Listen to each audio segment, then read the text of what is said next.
Vous savez quel jour on est, nous sommes vendredi, et surtout, hier, c'était le 3e jeudi du mois de novembre, le jour du Beaujolais nouveau.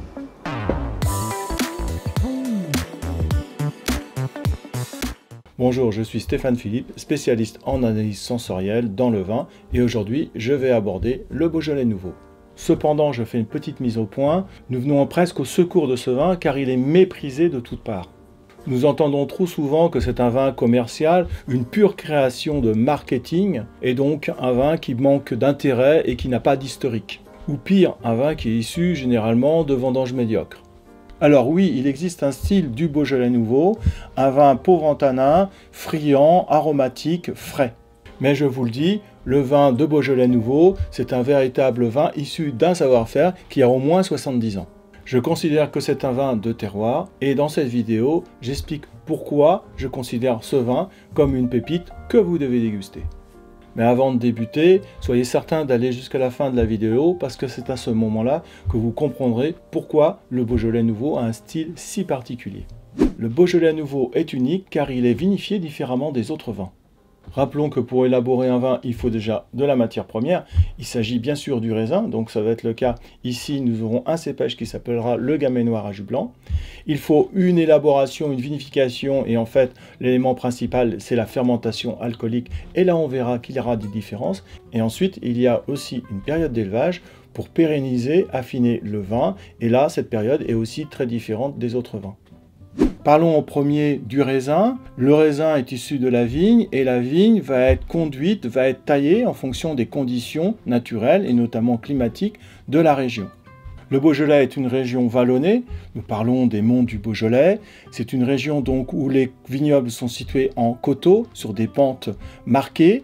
Et puis le soleil ici est omniprésent, donc nous avons généralement de bonnes conditions solaires pour avoir une belle maturité, une belle sucrosité dans les raisins. Traditionnellement, une des tailles, c'est celle du gobelet, du chandelier, qui nous permet de protéger les raisins contre l'ardeur solaire. Les conditions naturelles du Beaujolais nous impliquent le plus souvent des vendanges manuelles. Elles sont bien sûr un gage de qualité car les vendanges se font à la main. On va pouvoir donc trier le raisin, choisir le meilleur raisin à maturité et surtout on ne va pas altérer les raisins. En résumé, nous avons des baies de raisin de qualité.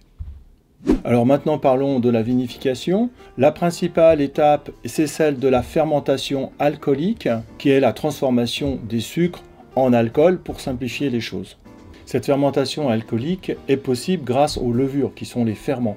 Ces levures, vous les retrouvez également pour faire votre pâte à pain à la maison. Ces levures vont être présentes en fait sur la pellicule cireuse du grain de raisin.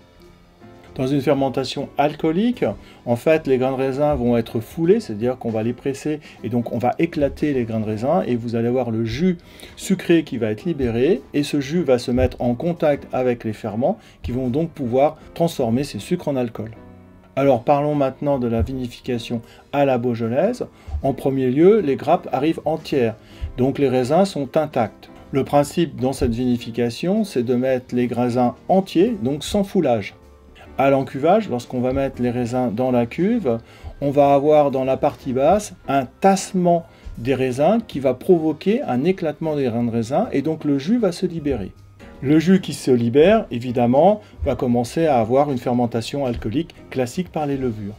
En revanche, dans la partie supérieure de la cuve, les raisins sont bien sûr entiers, non foulés, mais ils n'auront pas, disons, de fermentation alcoolique classique parce que l'air ambiant sera saturé par le gaz carbonique qui se dégage de la fermentation alcoolique.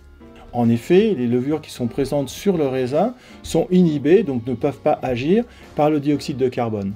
Mais toutefois, la nature est très bien faite. Il existe une autre vinification possible qui sera une vinification intracellulaire, une fermentation intrapelliculaire qui va être à l'intérieur du grain de raisin, qui va être produite par des enzymes. C'est pour ça que nous parlons également de fermentation enzymatique.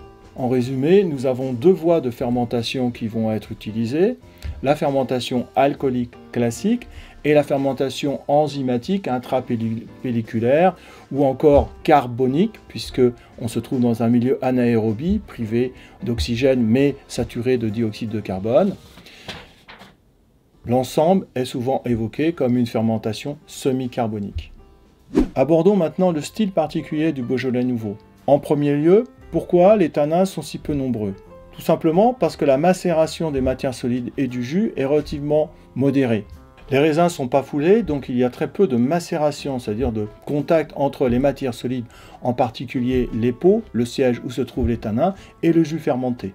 Ce vin va avoir une belle richesse en acidité, du fait que la cuve est saturée en partie par l'acide carbonique, donc vous aurez souvent dans ce vin quelques bulles, quelques micro-bulles, un léger perlement qui sera possible normalement dans un vin jaune.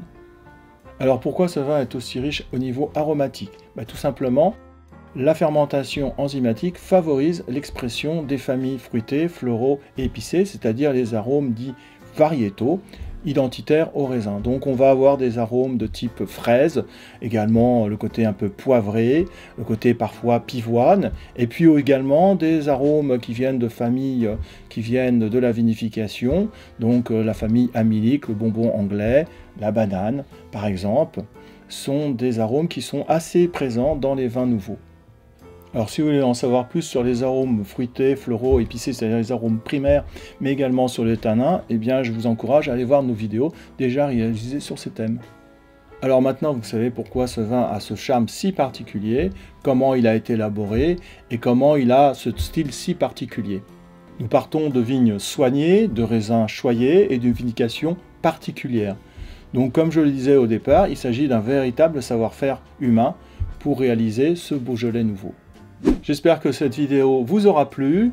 Je vous donne rendez-vous sur notre Instagram où vous allez avoir nos notes de dégustation des Beaujolais nouveaux. Comme ça, vous pourrez choisir en toute connaissance de cause.